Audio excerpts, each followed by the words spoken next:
Hello friends, welcome to our channel physics point.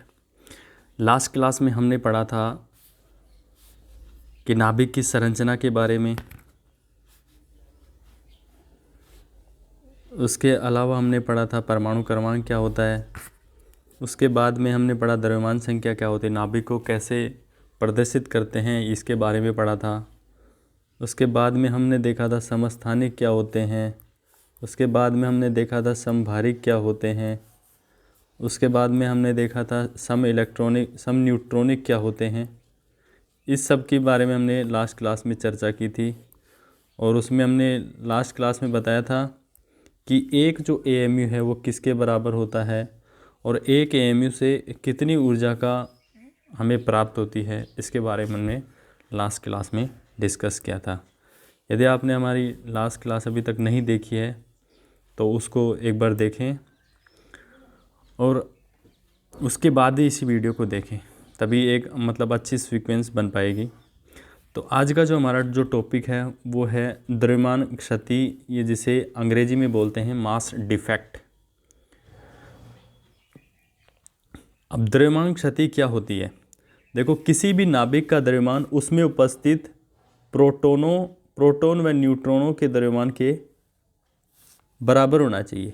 मतलब कोई भी नाभिक है उसका जो द्रव्यमान है उसमें उपस्थित प्रोटॉन और न्यूट्रॉनों के द्रव्यमान के बराबर होना चाहिए, क्योंकि नाभिक के अंदर क्या होता है, न्यूट्रॉन और प्रोटॉन ही होते हैं, तो उसके बराबर ही होना चाहिए। लेकिन प्रायोगिक तौर पे ये पाया गया कि नाभिक का जो द्रव्यमान है वो न्यूट्रॉन एवं प्रोटॉन के द्रव्यमान के योग से कुछ कम होता है। द्रव्यमान में इस कमी को ही क्या कहते हैं, द्रव्यमान क्षति। मतलब ओवरऑल ये कहना चाह रहे हैं कि कोई भी जो जैसे नाभिक है उसका जो द्रव्यमान है, जैसे कोई भी नाभिक है ये, तो इसमें क्या है, न्यूट्रॉन है और एक प्रोटॉन है। तो इस नाभिक का अगर हम वेट करें, तोलें, तो इसका जो द्रव्यमान है वो न्यूट्रॉन और प्रोटॉन के द्रव्यमान के इक्वल होना चाहिए, लेकिन वास्तव में ऐसा नहीं होता है। इस जो नाभिक का जो द्रव्यमान है वो न्यूट्रॉन और प्रोटॉन के द्रव्यमान के योग से कुछ कम होता है, और द्रव्यमान में ये जो कमी है इसी को हम बोलते हैं मास डिफेक्ट या द्रव्यमान क्षति। इतना क्लियर हुआ होगा। जैसे फॉर एग्जांपल समझ सकते हो, जैसे आपने एक पॉलीथीन ली और उसमें कांच की गोलियां भर ली, कांच की गोलियां उसके अंदर भर ली, तो मैं आपसे पूछूं कि इस पॉलीथीन का द्रव्यमान कितना है, तो आप कहोगे, क्योंकि कांच की जो पॉलीथीन है उसका द्रव्यमान तो लगभग नगण्य के बराबर है, तो आप कहोगे कि जितनी गोलियों का इसके अंदर द्रव्यमान है उतना ही इस कांच की गोली का द्रव्यमान है। तो वही कॉन्सेप्ट ही हम यहाँ पे लगाएं, तो नाभिक का द्रव्यमान उतना ही होना चाहिए जितना इसके अंदर न्यूट्रॉन और प्रोटॉन का द्रव्यमान है, लेकिन वास्तव में ऐसा नहीं होता है। द्रव्यमान में ये जो कमी है इसी को हम बोलते हैं द्रव्यमान क्षति। तो ये तो परिभाषा हो गई मास डिफेक्ट की। अब इसको देखो, इसी चीज़ को एक बार फिर से हम डेफिनेशन को रिवाइज कर लेते हैं। मास डिफेक्ट कि किसी भी नाभिक का जो द्रव्यमान है उसमें उपस्थित प्रोटॉन व न्यूट्रॉन के द्रव्यमान के बराबर होना चाहिए, ऐसा होना चाहिए। लेकिन प्रायोगिक तौर पे ये पाया गया है कि जो नाभिक का जो द्रव्यमान है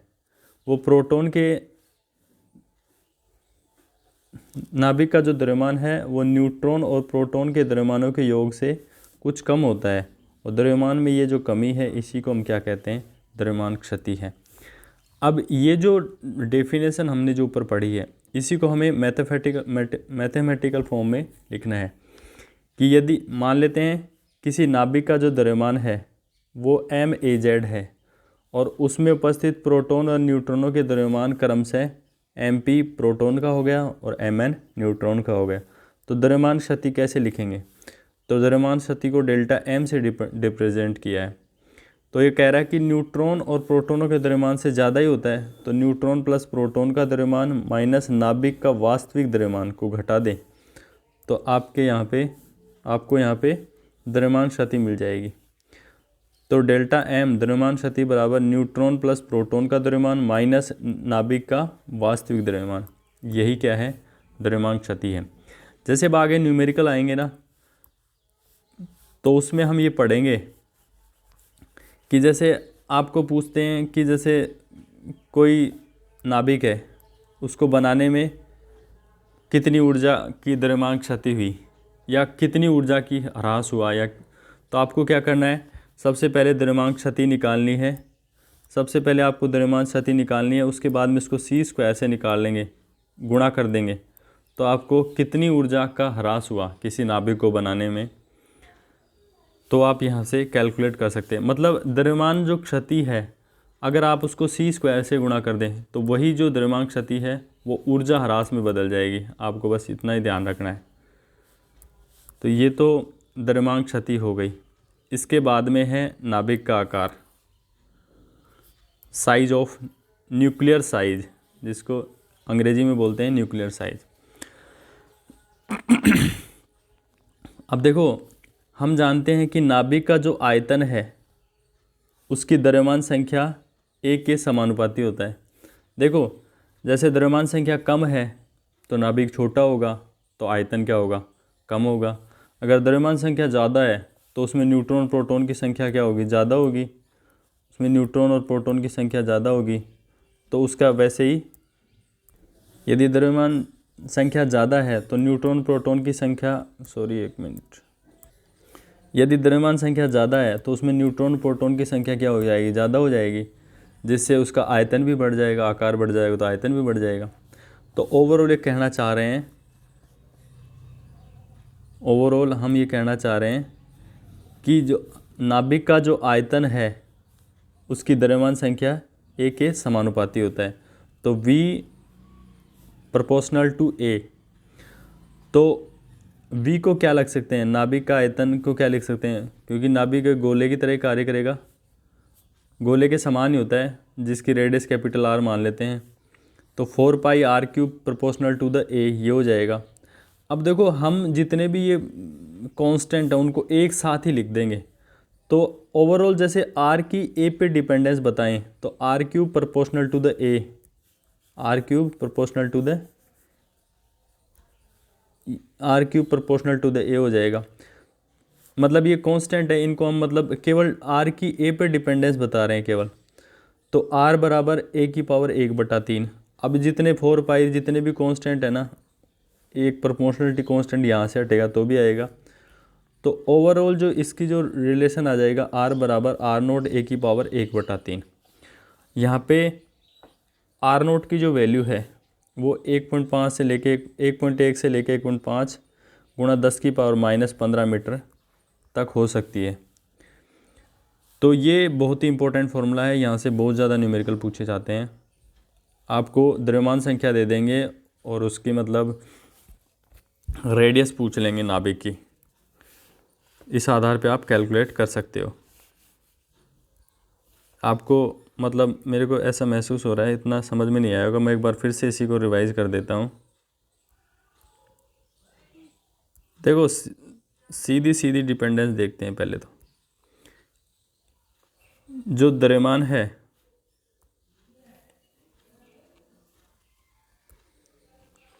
देखो, सबसे पहले सीधी सीधी डिपेंडेंस देखते हैं कि नाभिक का जो आयतन है वो उसकी द्रव्यमान संख्या ए के क्या होगा, समानुपाती होगा। क्योंकि जैसे जैसे द्रव्यमान संख्या बढ़ेगी उसमें न्यूट्रॉन और प्रोटॉन बढ़ेंगे, न्यूट्रॉन प्रोटॉन बढ़ेंगे तो नाभिक का आकार बढ़ेगा, आकार बढ़ेगा तो आयतन बढ़ेगा। तो ऐसे कह सकते हैं कि द्रव्यमान जो संख्या है वो नाभिक का जो आयतन है उसकी द्रव्यमान संख्या ए के क्या होता है, समानुपाती होता है। अब इसी को हमने मैथमेटिकल फॉर्म में लिख दिया V proportional to the A। अब V को क्या लिख सकते हैं, 4/3 पाई R क्यूब। V को क्या लिख सकते हैं, V को क्या लिख सकते हैं, 4/3 पाई R क्यूब, और प्रोपोर्शनल टू द A ये चल ही रहा है। अब देखो, ये 4/3 पाई R क्यूब है ना, इसके बटे में आ जाएगा। हम केवल एक बार डिपेंडेंस देख रहे हैं, R जो है A पे कैसे डिपेंड कर रहा है। तो सारे कांस्टेंट हैं, इनको एक साथ ही लिख लेंगे सारे। तो R क्यूब जो है A के समानुपाती हो गया, फिर R बराबर A की पावर 1/3 हो जाएगा। तो R बराबर, जब ये प्रोपोर्शनलिटी कांस्टेंट हटाएंगे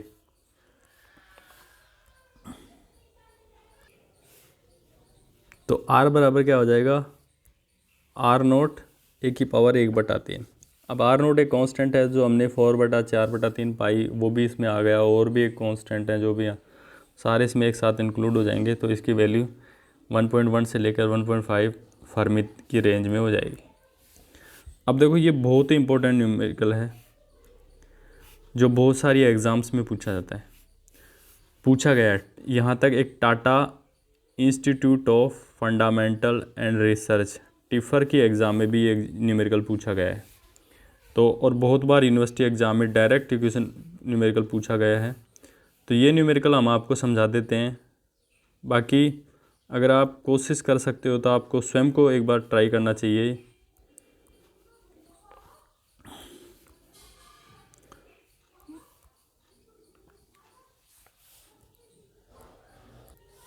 तो इस न्यूमेरिकल को देखते हैं एक बार, कि जैसे अगर आप स्वयं कर सकते हैं तो आपको करना चाहिए।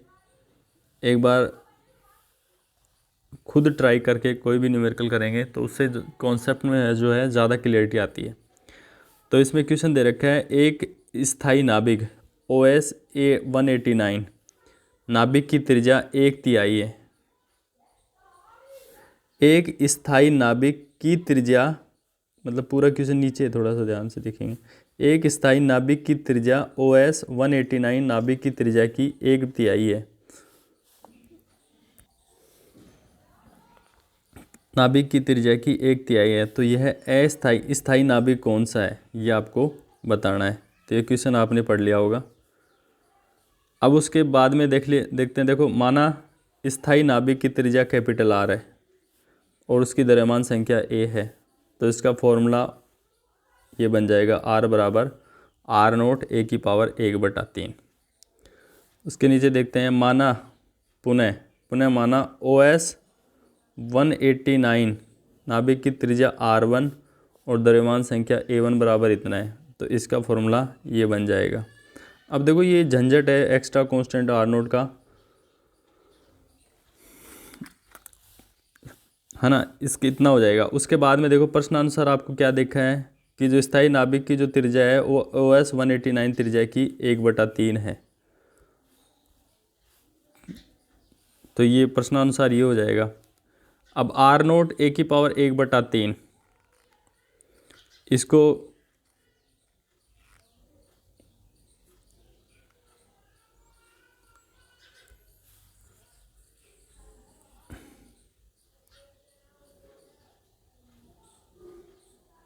और R0 A1 की पावर 1/3 की पावर, अच्छा देखो R0 A⁻1/3 हम अगर कैलकुलेट करें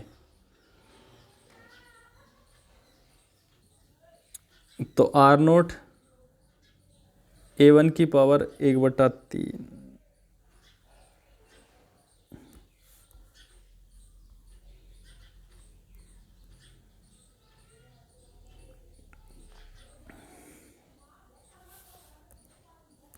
अच्छा यहाँ पे देखो ये जो रिलेशन है, यहाँ पे R बराबर R1 की बाई 1/, तो R की जो वैल्यू है समीकरण 1 से रखेंगे तो R0 A⁻1/3 और R0 की जो वैल्यू है, R0 की जो वैल्यू है सॉरी R1 की जो वैल्यू है, ये समीकरण 2 से ये ऐसे कैसे यहाँ पे रख दोगे। अब देखो R0 से R0 कैंसिल हो जाएगा, तो यहाँ पे 1/3 बराबर क्या हो जाएगा, A1 बराबर क्या हो जाएगा, यहाँ पे क्या हो जाएगा A1 की पावर 1/3/3। अब देखो A⁻1/3 की वैल्यू जो है हम निकाल रहे हैं, तो A1 की जो वैल्यू है 189 है बटे 3 हो जाएगी।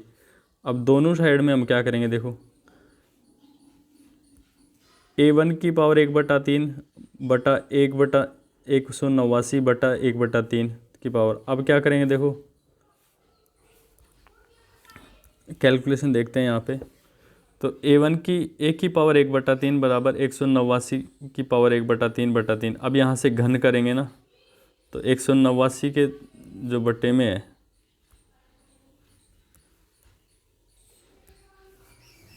एक सौ नवासी के जो ये घन करेंगे तो ये तो 1/3 का तो 1 हो जाएगा, 3 का क्यूब हो जाएगा। तो 1 की जो वैल्यू है वो 189/27 इंटू 7, तो ए की वैल्यू जो है 7 हो जाएगी।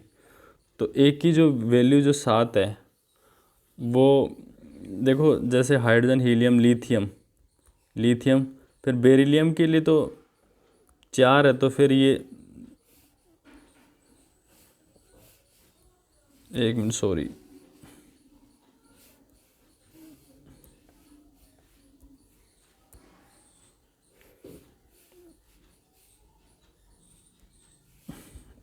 बेरिलियम के लिए तो 4 है, तो ये 8 होना चाहिए। तो ये मतलब इसका तो बेरिलियम का तो समस्थानिक नहीं हो सकता। जैसे जितने न्यूट्रॉन होते हैं उतने लगभग प्रोटॉन होते हैं, जितने प्रोटॉन होते हैं ना उतने न्यूट्रॉन होते हैं।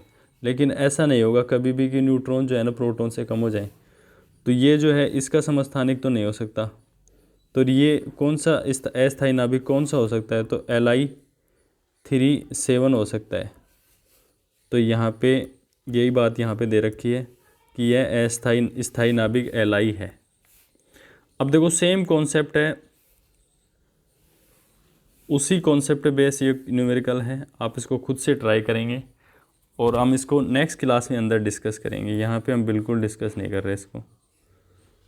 इसके बाद में किसी तत्व का द्रव्यमान 216 है, ये भी राजस्थान यूनिवर्सिटी 2016 में पूछा गया क्वेश्चन है। तो नाभिक की त्रिज्या का आकलन करो। तो R0 की जो वैल्यू है आपको 1.25, R0 की वैल्यू देखो यहाँ क्वेश्चन में दे रखी है 1.25 फर्मी, और ए की वैल्यू इतनी दे रखी है। तो ये फॉर्मूला लगा के आप डायरेक्ट इस वैल्यू को कैलकुलेट कर सकते हैं। ऐसे ही और भी क्वेश्चन है यहाँ पे, इसको भी आप स्क्रीनशॉट लेके ट्राई करके देख सकते हैं एक बार। इसके ऊपर बेस जितने भी न्यूमेरिकल थे हमने वो सारे करवा दिए हैं। नेक्स्ट जो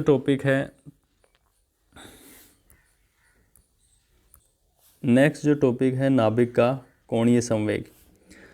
राजस्थान यूनिवर्सिटी 2016 में पूछा गया। तो उसके बाद में शेखावटी यूनिवर्सिटी हो चाहे राजस्थान यूनिवर्सिटी, उसमें बहुत बार पूछा जाता है। और क्वेश्चन एग्जाम में किस हिसाब से पूछा जाता है? नाभिक के कोणीय संवेग एवं चुंबकीय आघूर्ण के अर्थ की व्याख्या करो। ये क्वेश्चन इस हिसाब से पूछा जाता है। तो इस हिसाब से देखो क्वेश्चन पूछा जाएगा।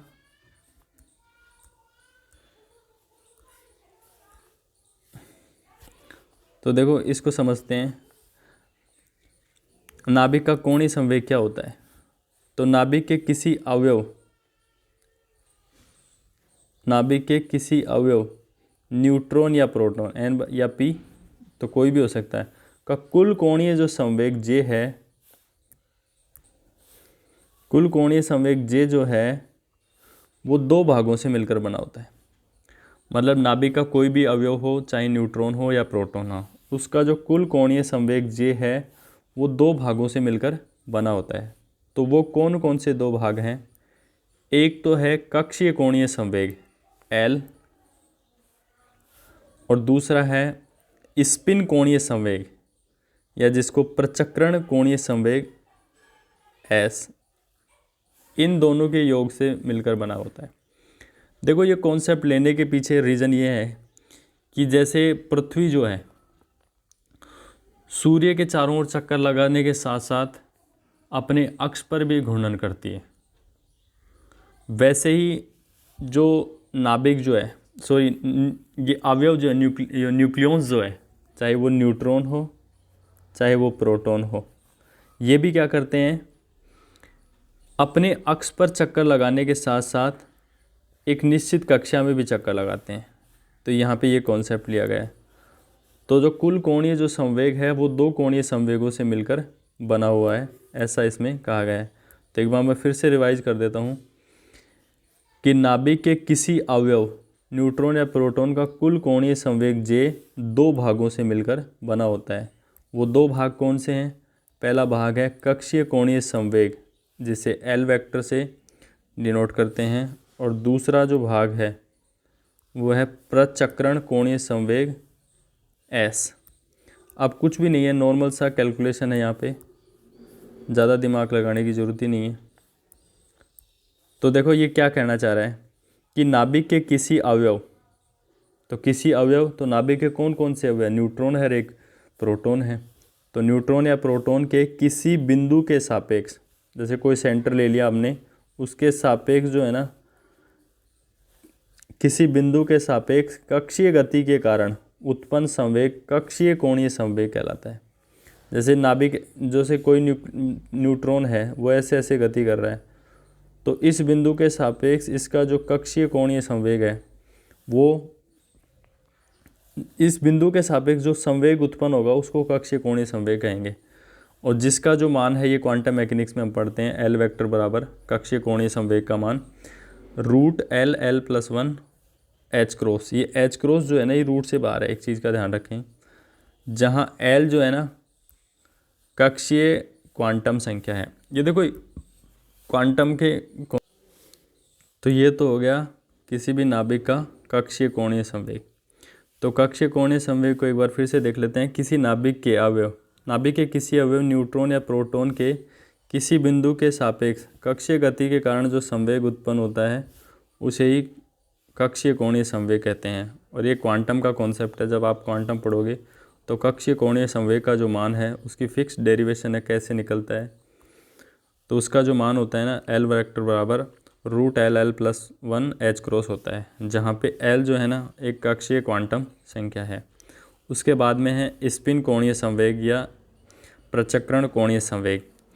तो नाभिक के किसी अवयव, तो नाभिक का कोई अवयव क्या होगा, या तो न्यूट्रॉन होगा या प्रोटॉन के स्वयं के अक्ष के सापेक्ष स्पिन गति के कारण जो संवेग उत्पन्न होता है उसे क्या कहते हैं, स्पिन कोणीय संवेग कहते हैं। और स्पिन कोणीय संवेग का जो मान होता है ये होता है कैपिटल एस बराबर root small S S plus one H cross होता है, जहाँ पे एस बराबर होता है स्पिन क्वांटम संख्या।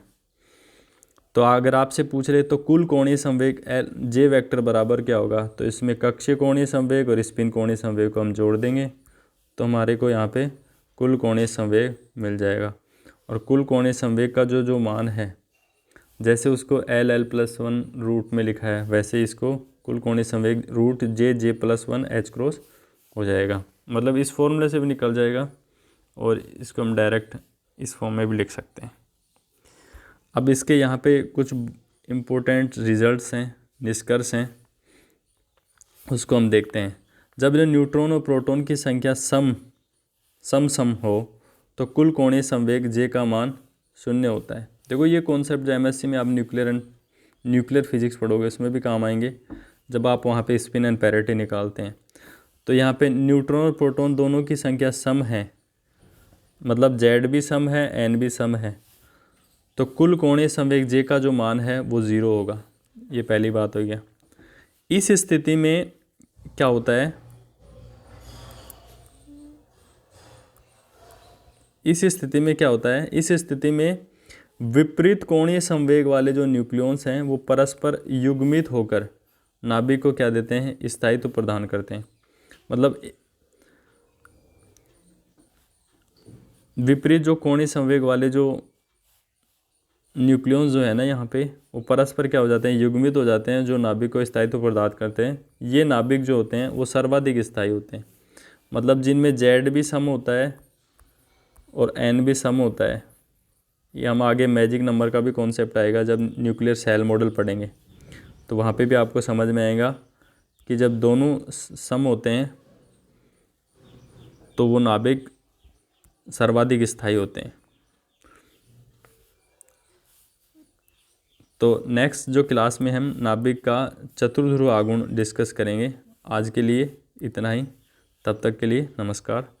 और यदि आपने अभी तक हमारे चैनल को सब्सक्राइब नहीं किया है तो प्लीज़ सब्सक्राइब करें और अपने ज़्यादा से ज़्यादा मित्रों को इन्फॉर्म करें ताकि वो भी इन वीडियोस का बेनिफिट ले सकें।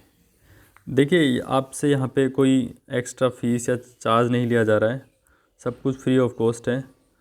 तो आप जैसे कॉलेज जहाँ पे भी आपने ट्यूशन वगैरह जो भी ले रखा है उसके बाद में भी इसको देखते हो तो आपको मतलब कुछ ना कुछ यहाँ पे क्लियरिटी मिलेगी। तो आपको इन वीडियो को रेगुलर देखना है और अपने दोस्तों को भी बताना है ताकि सभी को बेनिफिट मिल सके। और आपको यहाँ पे सारे विद न्यूमेरिकल आएंगे हम नेक्स्ट क्लास में, या और आगे जैसे न्यूक्लियर में तो इतने न्यूमेरिकल्स नहीं हैं, लेकिन जो भी कॉन्सेप्ट आपको यहाँ पे दिया जाएगा वो बहुत ही शानदार दिया जाएगा। तो आपको अपने सभी दोस्तों को बताना है बस केवल। तो सभी को एक बार फिर से नमस्कार।